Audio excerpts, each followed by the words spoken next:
Well, after 4 years of being offensive coordinator, Byron Leftwich has been fired by Todd Bowles. How about them apples? Now, Byron Leftwich arrived with the Bruce Arians regime back in 2019. He originally coached Jameis Winston to his first 5,000-plus yard, 33 touchdown season, but also 30 turnovers. He won the Super Bowl with Tom Brady in 2020 and won a franchise record-setting 13 games in 2021. Unfortunately, the Tampa Bay Buccaneers offense took a huge dive this season. In 2019, we scored 50 offensive touchdowns. In 2020, we scored 59 offensive touchdowns. In 2021, we scored 63 offensive touchdowns.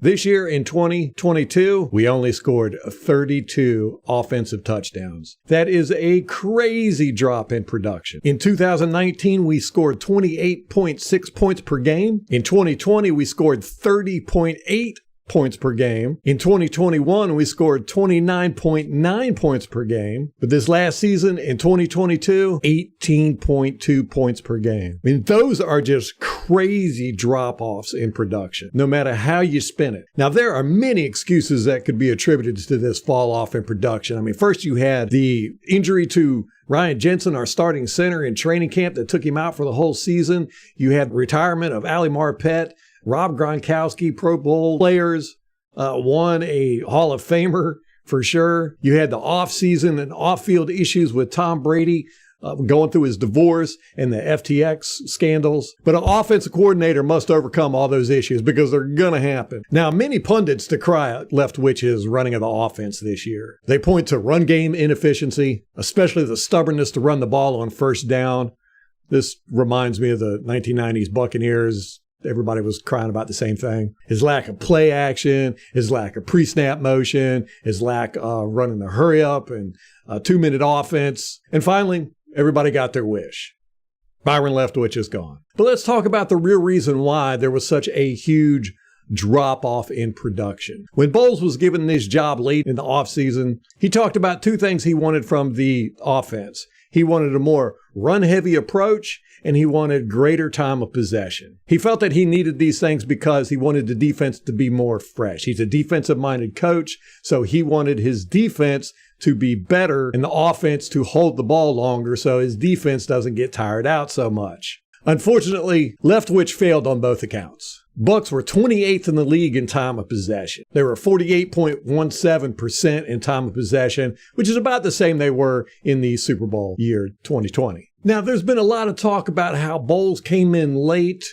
He was hired in April. He wasn't able to implement his coaching staff. He was left with Arians stuff. But, this was all pretty much pre-planned. But what nobody talks about is how when Bowles came in, it was a shock to Leftwich as well. Leftwich had to change his whole style of offensive coordinating to implement what Bowles wanted. Bowles wanted a more run-heavy offense and for the offense to keep the ball longer. Now, Leftwich was a much more vertically inclined, big pass play offensive coordinator. So you were basically asking Leftwich with very little time to create game plans that went against everything he knew how to do. You were basically saying you wanted to fix what was not broken. Now, in order to do this, Leftwich started not only running the ball more, but throwing screen passes and passes in the flats, which Bowles said was an extension of the run game. To Bowles, it was the same as running the ball. So Byron Leftwich implemented those things heavily. We got away from being a vertical team passing the ball down the field to a more lateral and horizontal team. So then let's talk about some of the things that Bowles said he wanted to do on defense as well. One, he said he wanted more turnovers, and he wanted his defense to be quicker up the middle to get pressure on the quarterback, more sacks. We got rid of Adama Suh, drafted Logan Hall, and none of that worked out. In 2021, the defense had 17 interceptions. In 2022, they only had 10. In 2021, they had 47 sacks. In 2022, they only had 45. They had 12 fumble recoveries in 2021, 10 fumble recoveries in 2022. While there was not a huge drop-off in the defensive production as there was with the offense, There was no improvement. The defense did not get any better at stopping teams from scoring either. Now, this is what we expect from Todd Bowles because he did the same thing when he was the head coach of the Jets. He went through 3 offensive coordinators in 4 years. It was Chan Gailey, John Morton, and Jeremy Bates. John Morton, he fired as offensive coordinator because, surprise, surprise, John Morton was too pass heavy. I'm going to say this too. Bruce Arians is not going to be happy with this decision.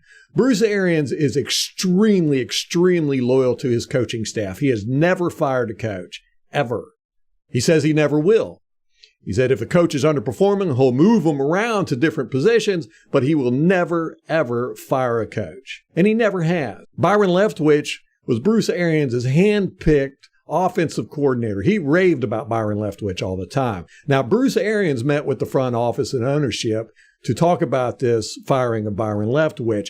I don't know how this is going to go over with Bruce Arians. I don't think he's going to be very happy about it. We'll see what the fallout of that is. Now, I think it's obvious to everybody, and especially Buck fans, that the whole team underperformed this year. This year was a huge, huge, huge letdown. Reminds me of the 2011 season where in 2010, Josh Freeman had a fantastic year. We almost made the playoffs. We had a winning record. We go into 2011. We start off killing it, and then the whole team quit. It was a disaster, and everybody ended up getting fired. The issues we saw this year with the Tampa Bay Buccaneers was systemic across the whole team. This was not just an offensive performance issue. I personally don't think that firing the offensive coordinator here is going to make us a better team. We will see who we get to replace them. I have a few guys in mind that I'll probably talk about in the podcast with Molly. And I know there's a lot of people out there celebrating this move.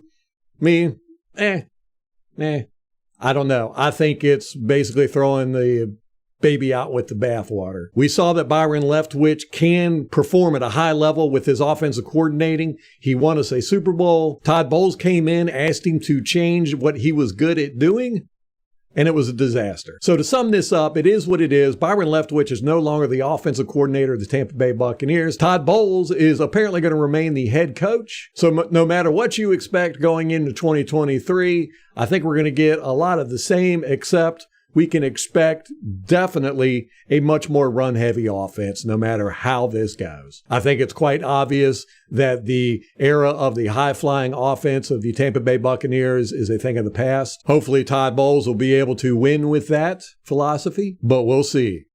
Until next time, go Bucs.